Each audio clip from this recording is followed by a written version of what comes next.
तो स्वागत है आप सभी का नवनीत गौतम्स क्लासेस के यूट्यूब चैनल पर। तो मैकेनिक्स में लास्ट क्लास में मैंने आपको स्ट्रेस क्या होता है और उसके types, stress and its types यानी प्रतिबल और उसके प्रकार मैंने आपको पढ़ाए थे। आइए नेक्स्ट हेडिंग लिखें आप विकृति। आज हम पढ़ेंगे विकृति, जिसे आप इंग्लिश में कहते हैं स्ट्रेन। स्ट्रेन, ठीक है, स्ट्रेन यानी कि विकृति। ठीक है जी, स्ट्रेन है, ये विकृति है और ये 11वीं क्लास में भी आपने पढ़ी होगी तो आपको क्लियर होगा। ठीक है, बाकी देख लेते हैं। देखो विकृति है ना, ओ मैं हिंदी में क्यों लिख रहा हूँ। हाँ, विकृति का सूत्र होता है स्ट्रेन, है ना। स्ट्रेन का सूत्र होता है जिसे आप कहते हैं स्ट्रेन, है ना। तो विकृति का सूत्र याद करो क्या होता है। आपको एक बात पता है, देखो पहले इसकी भूमिका बना लें। जब किसी बॉडी पर फोर्स लगाया जाता है, डिफॉर्मिंग फोर्स, विरूपक बल, तो उसकी साइज और शेप में क्या हो जाता है, चेंज हो जाता है। ठीक है, यानी उसकी वस्तु की आकृति और आकार में परिवर्तन हो जाता है। तब वस्तु की आकृति या आकार में परिवर्तन तथा प्रारंभिक आकृति या आकार के अनुपात को विकृति कहते हैं। ठीक है, तो इसका फॉर्मूला होता है विकृति बराबर आकृति या आकार में परिवर्तन बटे प्रारंभिक आकृति। तो यानी क्या हो जाएगा, स्ट्रेन बराबर चेंज इन साइज और शेप। ऊपर क्या आता है, ऊपर आता है चेंज, साइज और शेप में जो चेंज हुआ है, और अपोन में क्या आता है, इनिशियल साइज और शेप, जो प्रारंभिक आकृति या आकार है। तो इनिशियल साइज और शेप। ठीक है, ये फॉर्मूला है इसका, आपको याद रखना है। स्ट्रेन इज इक्वल्स टू क्या होता है, चेंज इन साइज और शेप अपॉन इनिशियल साइज और शेप। ठीक है, तो जो चेंज होता है वो ऊपर आता है और इनिशियल साइज और शेप अपॉन में रहता है। तो इसका मतलब है, इसे आप हिंदी में कहेंगे विकृति बराबर आकृति या आकार में परिवर्तन अपॉन प्रारंभिक आकृति। तो स्ट्रेन बराबर क्या होता है, चेंज इन साइज और शेप अपॉन इनिशियल साइज और शेप। दोनों के रेशो को ही, दोनों के अनुपात को ही आप क्या कहते हैं, स्ट्रेन कहते हैं। तो आप इसकी डेफिनेशन लिख सकते हैं, है ना। लिख देना, आप क्या लिखोगे, द रेशो, है ना, द रेशो। रेशो यानी अनुपात, और रेशो किस किस का है, द रेशो ऑफ, लिखना ये वाला, है ना, the ratio of change in size और शेप टू द, इसका रेशो किसके साथ है, टू द, किसके साथ है, इसके। ठीक है, टू द के बाद लिखना है टू द इनिशियल साइज और शेप, कॉमा लगा के लिखना, इज नोन एज स्ट्रेन। उसे आप क्या कहते हैं, स्ट्रेन कहते हैं। ठीक है, क्लियर होगा आपको। यानी इन दोनों का अनुपात, इन दोनों के रेशो को ही क्या कहते हैं, स्ट्रेन कहते हैं। ठीक है, क्लियर होगा आपको। और साइज और शेप में चेंज क्यों हो रहा है, मैंने बताया था, डिफॉर्मिंग फोर्स अप्लाई कर रहे हैं आप, विरूपक बल लगा रहे हैं, तो साइज और शेप में क्या होता है, चेंज हो जाता है। ठीक है, तो ये स्ट्रेन था। और स्ट्रेन के बारे में आप जानते हैं, आप देखेंगे साइज और शेप है ऊपर। ठीक है, साइज और शेप में चेंज, तो ऊपर भी साइज और शेप की बात है, नीचे भी साइज और शेप की बात है। तो जो इसकी यूनिट होगी वही इसकी यूनिट होगी, यानी दोनों के मात्रक यूनिट कैसी होंगी, सेम। तो लिखना इट इज ए, है ना, मतलब डेफिनेशन लिखने के बाद डैन करके आप पहले फॉर्मूला लिखना, बॉक्स में बंद करना, और फिर लिखना it is a unitless and dimensionless quantity, यानी यह एक मात्रकहीन तथा विमाहीन राशि है।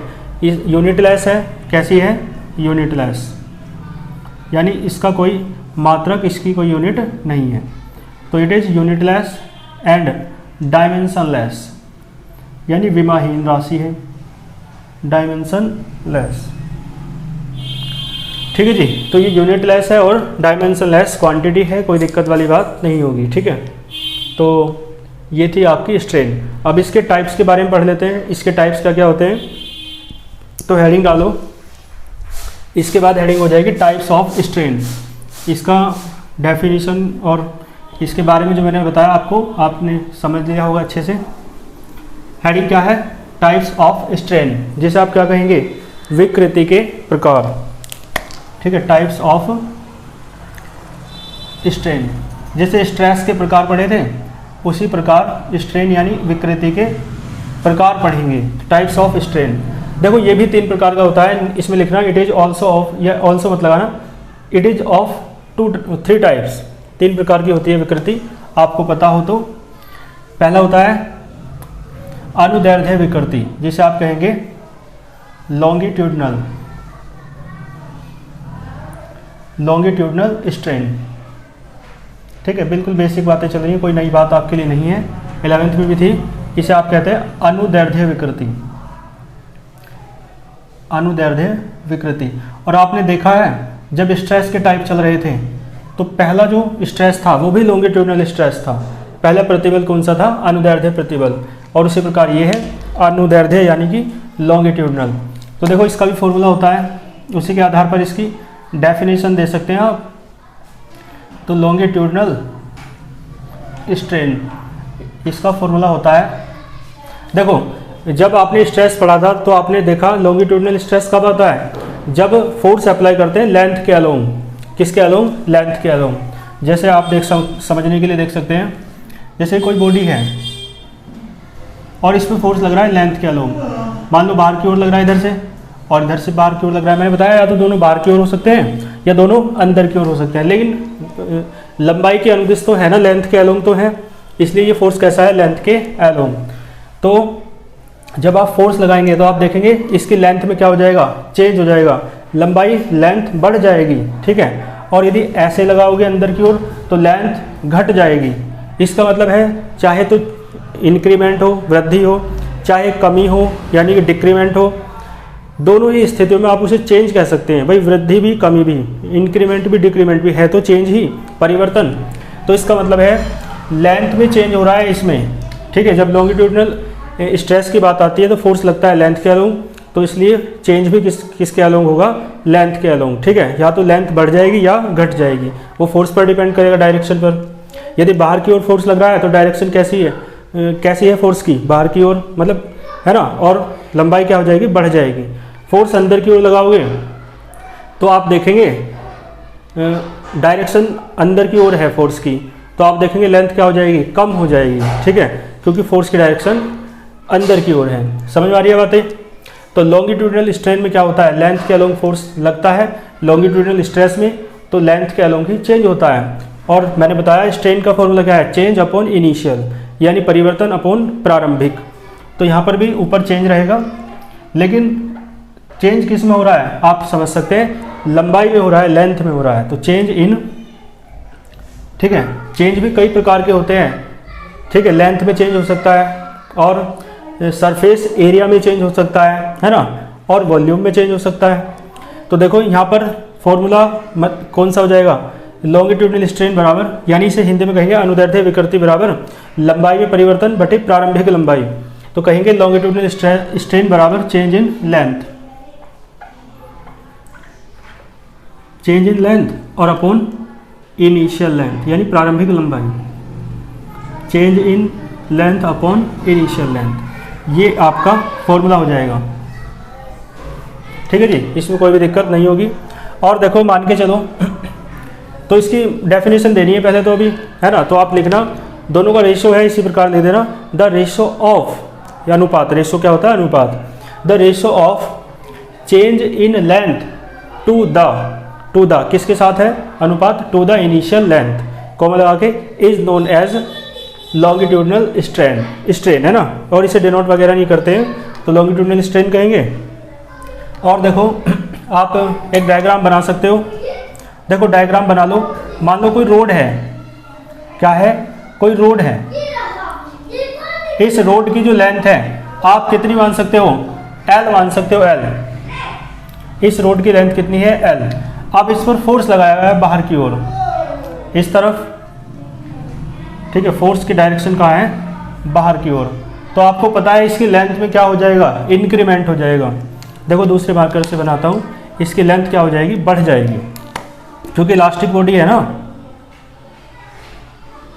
और इलास्टिक बॉडी में आप देखते हैं फोर्स लगाते हैं तो उसके साइज और शेप में चेंज हो जाता है। फोर्स हटा लेते हैं फिर ऐसी हो जाती है, इस तरीके से, है ना, इस तरीके से। लेंथ देखो क्या हो गई? बढ़ गई। अब लेंथ बढ़ गई है तो लेंथ में जो इंक्रीमेंट हुआ है, वृद्धि हुई है, वो कितनी है? मान लो इसकी पहले लेंथ थी L और अब जो लेंथ हो जाएगी वो हो जाएगी L प्लस, मान लो चेंज कितना हो रहा है लेंथ में इंक्रीमेंट कितना हो रहा है डेल्टा L। फोर्स अंदर की ओर लगेगा तो डेल्टा L डिक्रीमेंट हो जाएगा, कमी हो जाएगी। तो लेंथ पहले L थी और अब बढ़कर कितनी हो गई L प्लस डेल्टा L। यहाँ तक है ना, L प्लस डेल्टा L। तो आप एक बात देखें, लेंथ में चेंज कितना हुआ, लेंथ में चेंज हुआ है डेल्टा L। पहले L थी, अब बढ़कर L प्लस डेल्टा L हो गई, तो चेंज कितना हुआ डेल्टा L। यहाँ तक आपको क्लियर होगा, ठीक है। तो बस एक काम करना, डेफिनेशन लिखना, फिर देन करके फॉर्मूला लिखना, डायग्राम बनाना, और अब बताओ इस डायग्राम के अनुसार लॉन्गिट्यूडनल स्ट्रेन कितनी होगी, है ना, पूरा लिख देना। लॉन्गिट्यूडनल स्ट्रेन कितनी होगी भाई, चेंज कितना हो रहा है लेंथ में डेल्टा L और पहले कितनी थी L, तो ये फॉर्मूला हो जाएगा इसका डेल्टा L अपॉन L। इसमें आपको कोई भी दिक्कत नहीं होगी, ठीक है। तो नोट करो इसे वीडियो को पोस्ट करके, ठीक है। अब सेकंड पे चलते हैं। ये थी आपकी लॉन्गिट्यूडनल स्ट्रेन, और कोई सी भी स्ट्रेन हो सबकी ना तो यूनिट होती है किसी की भी, और ना ही किसी की, मतलब हर किसी की डायमेंशन भी नहीं होती है ना, क्योंकि लेंथ में चेंज मीटर यूनिट हो जाएगी, अपॉन में मीटर से मीटर कट जाएगा, तो यूनिट लेस है और डायमेंशन भी नहीं होगी, ठीक है। तो इसी के लिए भी होगा, it is unit less and dimension less quantity. इसके बाद नंबर थर्ड, वो नंबर सेकंड हो जाएगा, लिखो हेडिंग, जिसे आप कहते हैं वॉल्यूम स्ट्रेन। वॉल्यूम स्ट्रेन, ठीक है। और इसे हिंदी में कहेंगे आयतन, आपके याद होगा आयतन विकृति। आयतन विकृति है जिसे आप क्या कहते हैं, वॉल्यूम स्ट्रेन कहते हैं, ठीक है। आयतन विकृति यानी वॉल्यूम स्ट्रेन। देखो इसका फॉर्मूला क्या हो जाएगा, बिल्कुल आसान सा है। जैसा आपने लेंथ के लिए बात की, वहाँ पर लेंथ की बात हुई, यहाँ पर किसकी बात हो रही है, वॉल्यूम की, यानी वहाँ पर लंबाई की बात थी, और यहाँ पर किसकी बात है, आयतन की बात है, आयतन की, ठीक है। तो वॉल्यूम स्ट्रेन क्या हो जाएगा, change in volume, change in volume, change in volume और upon initial volume, change in volume upon initial volume, यानी आप इसे कहेंगे आयतन में परिवर्तन बटे प्रारंभिक आयतन, ठीक है। कोई भी दिक्कत वाली बात नहीं है। इस फॉर्मूले की हेल्प से आप इसकी डेफिनेशन दे सकते हो। क्या लिखेंगे, द रेशो ऑफ, बिल्कुल लिखना तो सीख गए होंगे, the ratio of change in volume, ठीक है, of any body to the initial volume of that body is known as volume strain, यानी किसी वस्तु के आयतन में परिवर्तन तथा उसके प्रारंभिक आयतन के अनुपात को आयतन विकृति कहते हैं। तो इसका फॉर्मूला देखो डेल्टा, मान लो आयतन जो है वॉल्यूम वो V होता है, तो वॉल्यूम इनिशियल वॉल्यूम, कोई बॉडी है जिसका इनिशियल वॉल्यूम प्रारंभिक आयतन कितना है V है, और उसमें चेंज कितना होता है फोर्स लगने के बाद डेल्टा V, तो वॉल्यूम स्ट्रेन कितना हो जाएगा, तो आपको लिखना पड़ेगा, ठीक है। ये फॉर्मूला लिखना डेफिनेशन के बाद, फिर लिखना if delta V be the change in volume, ठीक है, and V be the initial volume, then फिर ये फॉर्मूला लिखना दूसरे वाला, ये वाला क्या आ जाएगा, डेल्टा V अपॉन V, ये आपकी हो जाएगी वॉल्यूम स्ट्रेन, ठीक है। इसमें कोई भी आपको दिक्कत नहीं होगी। फिर थर्ड वाले की ओर चलो, ठीक है। नंबर थर्ड हो जाएगी आपकी, देखो नंबर थर्ड वाली सबसे इम्पोर्टेंट है, जिसे आप कहते हैं, कुछ याद करो, याद आ रहा हो तो, उसे आप कहते हैं शेयरिंग स्ट्रेन। क्या कहते हैं, शेयरिंग स्ट्रेन, और हिंदी में कहेंगे शेयरिंग स्ट्रेन को हिंदी में क्या कहते हैं, अपरूपण विकृति। नंबर थर्ड शेयरिंग स्ट्रेन, ठीक है, शेयरिंग स्ट्रेन है जिसे आप हिंदी में कहते हैं अपरूपण विकृति, यानी कि शेयरिंग स्ट्रेन, अपरूपण विकृति है ना। और इसका सूत्र क्या होता है, फॉर्मूला क्या हो जाएगा, देखो शेयरिंग स्ट्रेन, देखो पहले पहले आप एक बात देखें, इसका थोड़ा डायग्राम समझो, तभी आपको ये बहुत अच्छे से समझ में आएगी। ठीक है, इसके लिए डायग्राम देखें। इसमें आकृति में परिवर्तन होता है, यानी शेप में चेंज होता है। तो एक घन का उदाहरण लेते हैं, यानी क्यूब। एक क्यूब बना लो, इसकी हेल्प से आप समझेंगे कि कैसे परिवर्तन होता है। ठीक है, क्या है ये? एक क्यूब है। देखो, मैंने आपको जब थर्ड वाला स्ट्रेस पढ़ाया था, जिसे आप कहते हैं, देखो जो थर्ड वाला स्ट्रेस था ना, उसका नाम क्या था? Tangential stress. तो उसका दूसरा नाम ये भी लिख लेना आप, शेयरिंग स्ट्रेस। शेयरिंग स्ट्रेस, ठीक है। क्यों? क्योंकि शेयरिंग स्ट्रेन है ना, तीसरी वाली स्ट्रेन, तो तीसरे वाला स्ट्रेस क्या है? Sharing stress. और उसका हिंदी में नाम था स्पर्श रेखीय प्रतिबल, तो उसका इसे हिंदी में कहते हैं अपरूपक। अपरूपक प्रतिबल। तो जो तीसरे वाला स्ट्रेस था ना, उसका एक नाम तो आपको पता ही है, टेंजेंशियल या स्पर्श रेखीय, और दूसरा है शेयरिंग या अपरूपक। ठीक है, तो देखो इसे इसके माध्यम से समझेंगे। ट्रेन को आपको एक एग्जाम्पल के माध्यम से समझना पड़ेगा। जैसे कि आप देख सकते हैं, ये कोई क्यूब है। एक क्यूब की सहायता से समझेंगे इसे। क्यूब यानी कि घन। इस तरीके से एक घन की हेल्प से समझेंगे। ठीक है, अब देखो इस घन पर, यानी इस क्यूब की जो नीचे वाली सतह है, सरफेस, इसे फिक्स्ड रखो, और ऊपर वाली जो सरफेस है उसकी जो स्पर्श रेखा है, उसकी जो टेंजेंट है, इसी तरीके से जाती है टच करके टेंजेंट, यानी किसी सरफेस को जो टच करके लाइन जाती है उसे स्पर्श रेखा या टेंजेंट कहते हैं। तो इस तरीके से टेंजेंट है। टेंजेंट की डायरेक्शन ही किसकी डायरेक्शन है? फोर्स की। तो इस फोर्स को आप कहते हैं टेंजेंशियल फोर्स या स्पर्श रेखीय बल कहते हैं। ठीक है, तो आप देखेंगे जब फोर्स लग रहा है, नीचे वाली सतह को फिक्स रख रहे हैं और ऊपर वाली सरफेस पर फोर्स लगा रहे हैं ऐसे, तो इसका जो शेप है वो चेंज हो जाएगी। ये वाले पृष्ठ हैं, सरफेस हैं, वो ऐसे झुक जाएंगे, है ना। तो इसमें क्या हो जाएगा? शेप में चेंज हो जाएगा। तो कहने का मतलब ये है, शेयरिंग स्ट्रेन जो होता है वो क्या होता है? ऊपर आता है आकृति में परिवर्तन, यानी अपरूपण विकृति होता है, आकृति में परिवर्तन बटे प्रारंभिक आकृति। तो शेयरिंग स्ट्रेन क्या हो जाएगा? ये हो जाएगा चेंज इन, क्या होगा? Change in shape. शेप में चेंज, आकृति में परिवर्तन। Change in shape upon initial shape. तो इसकी परिभाषा, डेफिनेशन आप इसी के आधार पर लिख सकते हो। तो क्या लिखोगे? लिख लेना इसकी डेफिनेशन। क्या लिखोगे? हैंस, वो हैंस नहीं, the ratio of change in shape of any body to the initial shape is known as shearing strain. ठीक है, देन करके नेक्स्ट लाइन में फॉर्मूला लिखना और बॉक्स में बंद करना। आओ इस डायग्राम के माध्यम से समझते हैं शेयरिंग स्ट्रेन कितनी होगी। देखो, अब आप इस पर फोर्स लगाएंगे ऐसे, नीचे वाले पृष्ठ को स्थिर रखें, ऐसे फोर्स लगा रहे हैं, तो इसकी शेप क्या हो जाएगी? चेंज। यानी जो इसकी ये वाला है ना, ये भुजा, ये मान लो यहाँ पर आ गई। ठीक है, और ये वाली जो भुजा है वो मान लो यहाँ पर आ गई,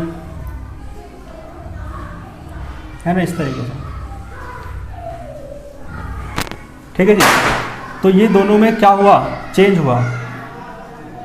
देखो कैसे, मान लो ये बिंदु पॉइंट ए था, तो ऐसे लिखता हूँ ब्लैक से ही, पॉइंट ए था पहले, है ना। पहले इसका एक काम करो, नामकरण कर दो। ये ए है, तो ये मान लो अब खिसक के कहाँ जाएगा? ए डैश पर। और मान लो ये बी था, तो ये खिसक के कहाँ जाएगा? बी डैश पर। ठीक है, इससे कुछ भी कह लो, जे कह लो, ये जे था, तो ये अब कहाँ जाएगा? जे डैश पर। ये के था, के पर था, अब कहाँ जाएगा? के डैश पर। ठीक है, समझ गए? तो इस तरीके से चेंज हुआ है। और चेंज, ये जो पृष्ठ ऐसे था वो ऐसे झुक जाएगा, यानी ऐसे। ठीक है, यानी कि ऐसे, समझ गए? तो ये वाला जो पृष्ठ ऐसे था वो ऐसे आ गया, और ये वाले पृष्ठ भी ऐसे हो जाएगा, इस तरीके से। समझ गए? तो जो आकृति पहले ऐसे थी ना, उस पर इस डायरेक्शन में फोर्स लगाएंगे तो आकृति ऐसे हो जाएगी। ठीक है, नीचे वाला जो सरफेस है वो आपका फिक्स्ड रहा, स्थायी, स्थिर रहा, बिल्कुल। ठीक है, तो और ये क्या है? फोर्स की डायरेक्शन। मान लो यहाँ पर शेप में जो चेंज हुआ है, कितने एंगल से हुआ है? थीटा एंगल से। जितना ये एंगल उतना ही ये एंगल हो जाएगा थीटा। तो आप देखो क्या लेना है आपको, चेंज इन शेप, शेप में जो चेंज हुआ वो ऊपर लेना है। तो देखो शेयरिंग स्ट्रेन है ना, डायग्राम बनाने के बाद फिर ये लिखना शेयरिंग स्ट्रेन बराबर आपका हो जाएगा, देखो चेंज इन शेप, शेप में चेंज कितना हुआ ए डैश, चेंज कितना हुआ भाई ए से ए डैश पर चली गई, तो चेंज यही तो हो रहा है ए डैश, ठीक है जी। और इनिशियल शेप, इनिशियल देखो ये ओ मान लो, तो इनिशियल शुरुआत में ये भुजा जो थी, ये वाली भुजा ये यहाँ पे थी, यानी ओ ए थी ये पहले, अब कितनी बन गई ओ ए डैश, ठीक है। तो इसका मतलब है ये ओ ए जो है वो इनिशियल है प्रारंभिक, और ये क्या है अब की है, और ए डैश क्या है चेंज है, तो ऊपर आता है चेंज ए डैश और अपोन में आता है इनिशियल ओ ए। तो इस तरीके से ये आ जाएगा।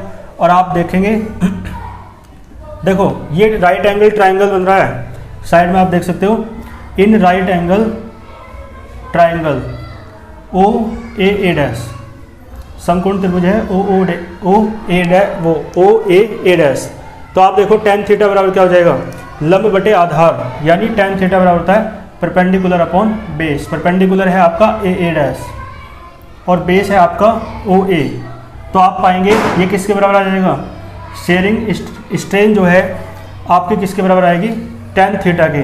अब चूंकि because theta is a small angle, मान लो यदि थीटा कैसा है, थीटा एंगल स्मॉल है, तो आपकी जो शेयरिंग स्ट्रेन है आपको पता है जब एंगल स्मॉल होता है तो tan थीटा किसके बराबर होता है, लगभग थीटा के बराबर, साइन कोस टैन कोट ये सब हट जाते हैं।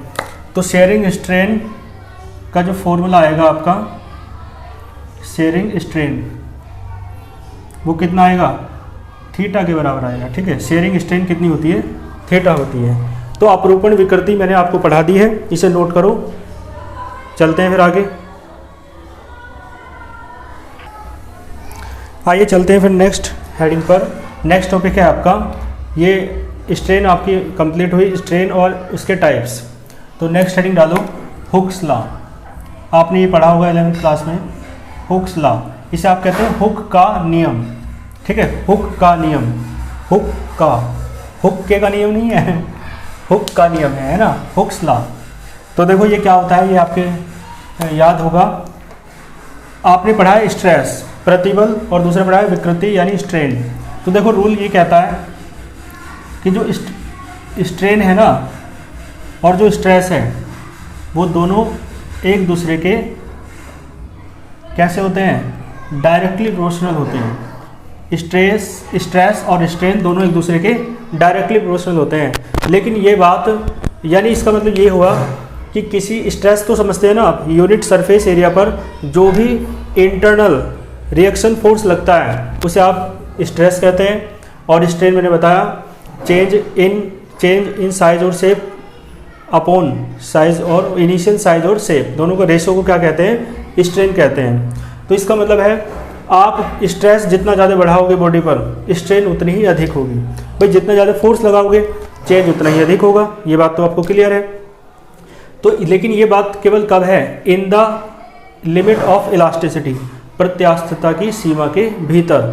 यानी प्रत्यास्थता की सीमा से क्या अर्थ है, लिमिट ऑफ इलास्टिसिटी से अर्थ ये है कि देखो कोई बॉडी है, जैसे आप स्प्रिंग ही ले लो, तो उसे आप खींच रहे हैं, ठीक है।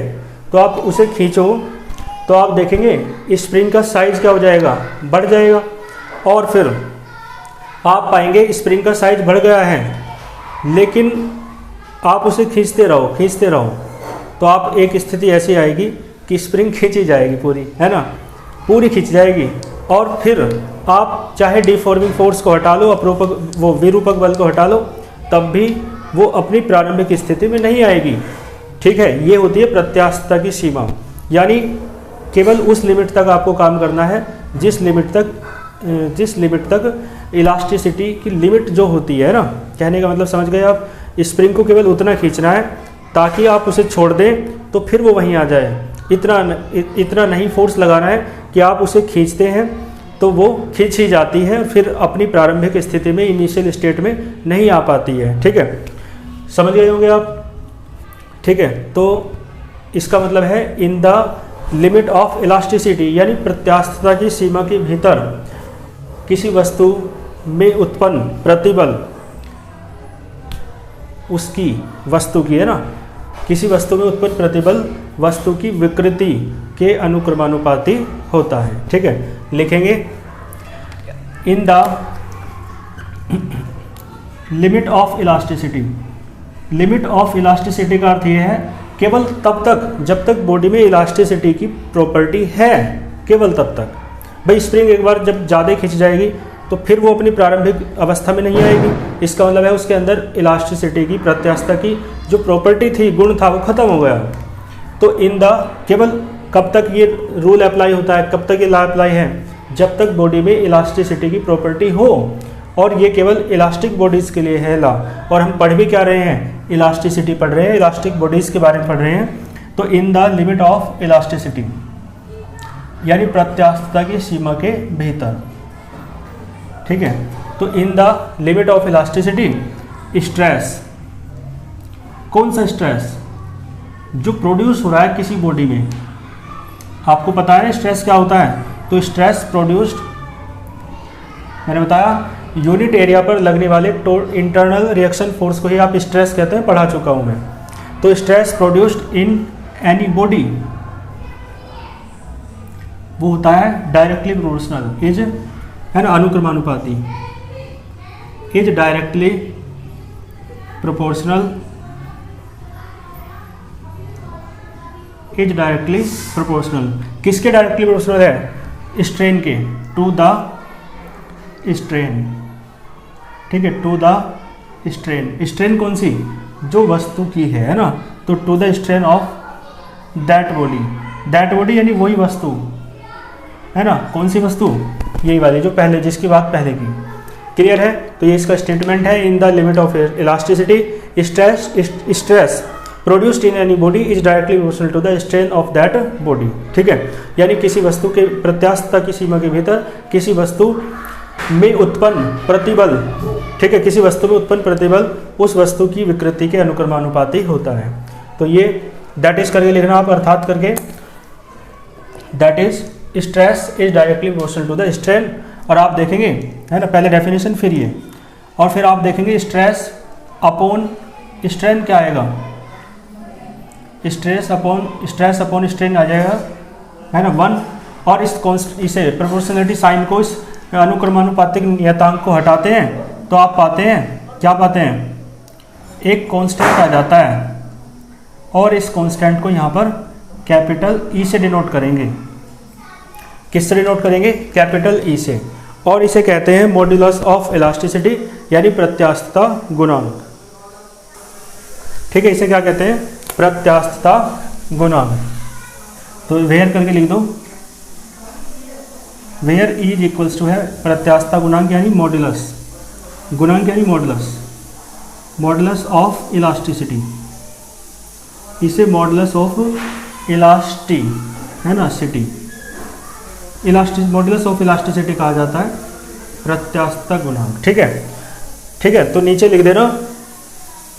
तो इसका मतलब है मॉड्यूलस ऑफ इलास्टिसिटी की डेफिनेशन आप यहाँ से दे सकते हो, और यहाँ से भी कह सकते हो, क्या कह सकते हो, द रेशो ऑफ, अनुपात दोनों का, है ना, प्रतिबल तथा विकृति के अनुपात को प्रत्यास्थता गुणांक कहते हैं। यानी the ratio of stress to the strain is known as modulus of elasticity. Hence करके लिख देना बाद में, है ना। और सबसे नीचे लिखना this law is known as Hooke's law. ठीक है, सबसे नीचे लिख देना this law is known as Hooke's law. ये हुक का नियम था, इसे आप कर लेंगे। और आपको पता है मॉडुलस ऑफ इलास्टिसिटी आपको पता चला, प्रत्यास्थता गुणांक आपको पता चला। ठीक है, तो नेक्स्ट हेडिंग क्या, प्रत्यास्थता गुणांक पढ़ेंगे हम। ठीक है, तो चलो कल ही पढ़ेंगे फिर इस टॉपिक को, है ना। हेडिंग डाल के छोड़ दो, प्रत्यास्थता गुणांक के प्रकार, यानी इसे क्या कहेंगे, types of modulus of elasticity. ठीक है, ये कितने टाइप का होता है, ये 3 प्रकार का होता है। ठीक है, आपको याद होगा प्रत्यास्थता गुणांक 3 प्रकार का होता है। पहला होता है यंग प्रत्यास्थता गुणांक, जिसे आप यंग्स मॉडुलस कहते हैं। ठीक है, पढ़ना आप 11वीं क्लास की बुक से या नोट से, है ना, फिर नेक्स्ट लेक्चर में समझाऊंगा मैं उसे। और दूसरा था आयतन प्रत्यास्थता गुणांक जिसे आप बल्क मॉडुलस कहते हैं, ठीक है। और तीसरा था आपका मॉडुलस ऑफ रिजिडिटी यानी दृढ़ता गुणांक, ठीक है। तो यहाँ तक पढ़ के आना आप। मिलते हैं फिर नेक्स्ट लेक्चर में। All the very best.